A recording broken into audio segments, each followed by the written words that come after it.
Efterhånden giver vi adgang til evidensbaseret læring og kompetencevedligehold gennem korte videoer. Vi tekster og filmer det, så det er så tæt på virkeligheden som muligt.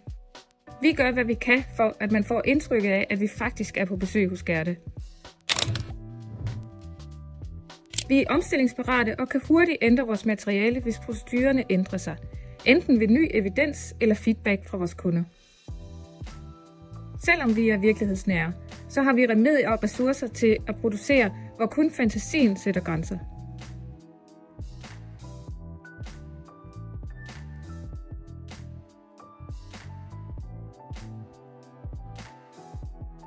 Jeg er lige ved at rydde op, efter vi har optaget plusvideoer i dag. Vi har blandt andet optaget temperaturmåling, så vi kan lave en fuld tops. Hvis du vil høre mere om plus, så send os en mail eller giv os et kald.